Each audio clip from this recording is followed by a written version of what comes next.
ಅರಸನ ಅರಮನೆಗೆ ಕಾರ್ಮೋಡ ಕವಿದಿದೆ. ಡಿಕೆಶಿಗೆ ಸಿಎಂ ಸ್ಥಾನದ ಚರ್ಚೆ ನಡುವೆಯೇ ಕೋಡಿಮಠದ ಶ್ರೀಗಳು ಸ್ಫೋಟಕ ಭವಿಷ್ಯ ನುಡಿದಿದ್ದಾರೆ. ನಾಯಕತ್ವ ಬದಲಾವಣೆ, ಕುರ್ಚಿ ಕಾದಾಟದ ರಾಜಕೀಯ ಮತ್ತೆ ಗರಿಗೆದರಿದೆ. ಬ್ರೇಕ್ಫಾಸ್ಟ್, ಡಿನ್ನರ್ ಯಾವುದೇ ಮೀಟಿಂಗ್ ಮಾಡಿದ್ರೂ ರಾಜ್ಯ ಕಾಂಗ್ರೆಸ್ನಲ್ಲಿ ಗೊಂದಲ ತಪ್ಪಿಲ್ಲ, ಚರ್ಚೆ ಮುಗಿದಿಲ್ಲ. ಕಳೆದೆರಡು ತಿಂಗಳಿನಿಂದ ನಡೆಯುತ್ತಿರೋ ಈ ಚರ್ಚೆ ಅಥವಾ ಈ ಕುರ್ಚಿ ಸರ್ಕಸ್ಗೆ ತೆರೆ ಬಿದ್ದಿಲ್ಲ. ನಾಯಕತ್ವ ಬದಲಾವಣೆ, ಕುರ್ಚಿ ಕಾದಾಟದ ರಾಜಕೀಯ ಮತ್ತೆ ಗರಿಗೆದರಿದೆ. ಬ್ರೇಕ್ಫಾಸ್ಟು, ಡಿನ್ನರು ಯಾವುದೇ ಮೀಟಿಂಗ್ ಮಾಡಿದ್ರು ರಾಜ್ಯ ಕಾಂಗ್ರೆಸ್ನಲ್ಲಿ ಗೊಂದಲ ತಪ್ಪಿಲ್ಲ, ಚರ್ಚೆ ಮುಗಿದಿಲ್ಲ. ಕಳೆದೆರಡು ತಿಂಗಳಿನಿಂದ ನಡೆಯುತ್ತಿರೋ ಈ ಕುರ್ಚಿ ಸರ್ಕಸ್ಗೆ ತೆರೆ ಬಿದ್ದಿಲ್ಲ. ಈ ಬಾರಿ ಸಿದ್ದರಾಮಯ್ಯ ಸಿಎಂ ಸೀಟು ಬಿಡೋದು ಪಕ್ಕಾ ಎನ್ನುತ್ತಿರುವಾಗಲೇ ಅಹಿಂದ ಕೂಗು ಜೋರಾಗಿದೆ. ಮತ್ತೊಂದು ಕಡೆ ಹೈಕಮಾಂಡ್ ಸಂಪರ್ಕಕ್ಕೆ ಸಿಗದೆ ಡಿಕೆ ಬ್ರದರ್ಸ್ ಪರದಾಡುತ್ತಿದ್ದಾರೆ.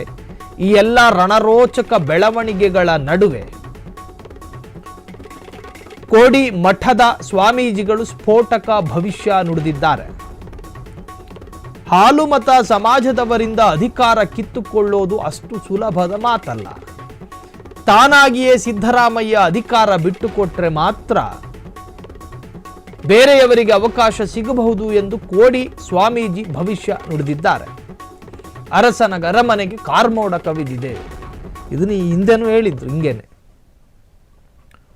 ಅರಸನ ಅರಮನೆಗೆ ಕಾರ್ಮೋಡ ಕವಿದಿದೆ ಅಂದರೆ ಕಾಂಗ್ರೆಸ್ ಎನ್ನುವ ಸರ್ಕಾರದ ರಾಜ್ಯ ಎನ್ನುವ ಅರಮನೆಗೆ ಕಾರ್ಮೋಡ ಕವಿದಿದೆ. ಇನ್ನೇನು ಸಿಎಂ ಬದಲಾಗ್ತಾರೆ. ಈ ಬಾರಿ ಸಿದ್ದರಾಮಯ್ಯ ಸಿಎಂ ಸೀಟು ಬಿಡೋದು ಪಕ್ಕಾ ಎನ್ನುತ್ತಿರುವಾಗಲೇ ಅಹಿಂದ ಕೂಗು ಜೋರಾಗಿದೆ. ಮತ್ತೊಂದು ಕಡೆ ಹೈಕಮಾಂಡ್ ಸಂಪರ್ಕಕ್ಕೆ ಸಿಗದೆ ಡಿಕೆ ಬ್ರದರ್ಸ್ ಪರದಾಡ್ತಿದ್ದಾರೆ. ಈ ಎಲ್ಲ ರಣರೋಚಕ ಬೆಳವಣಿಗೆಗಳ ನಡುವೆ ಕೋಡಿ ಮಠದ ಸ್ವಾಮೀಜಿಗಳು ಸ್ಫೋಟಕ ಭವಿಷ್ಯವನ್ನು ನುಡಿದಿದ್ದಾರೆ. ಹಾಲುಮತ ಸಮಾಜದವರಿಂದ ಅಧಿಕಾರ ಕಿತ್ತುಕೊಳ್ಳೋದು ಅಷ್ಟು ಸುಲಭದ ಮಾತಲ್ಲ. ತಾನಾಗಿಯೇ ಸಿದ್ದರಾಮಯ್ಯ ಅಧಿಕಾರ ಬಿಟ್ಟುಕೊಟ್ರೆ ಮಾತ್ರ ಬೇರೆಯವರಿಗೆ ಅವಕಾಶ ಸಿಗಬಹುದು ಎಂದು ಕೋಡಿ ಶ್ರೀ ಸ್ವಾಮೀಜಿ ಭವಿಷ್ಯ ನುಡಿದಿದ್ದಾರೆ. ಒಟ್ಟಾರೆ ಕೋಡಿ ಮಠದ ಶ್ರೀಗಳ ಭವಿಷ್ಯ ನಿಜವಾಗುತ್ತಾ? ರಾಜಕಾರಣಿಗಳಿಗೆ ಭಯ ಶುರುವಾಗಿದೆಯಾ? ಮುಂದಿನ ಬೆಳವಣಿಗೆಗಳೇನು? ಎಲ್ಲವೂ ಕೂಡ ಮುಂದಿನ ಬೆಳವಣಿಗೆಗಳಲ್ಲಿ ಕಾದು ನೋಡೋಣ.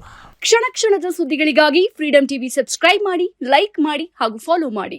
ಹೊಸ ಸುದ್ದಿಗಳ ನೋಟಿಫಿಕೇಶನ್ಗಾಗಿ ಬೆಲ್ ಐಕಾನ್ ಮೇಲೆ ಕ್ಲಿಕ್ ಮಾಡಿ.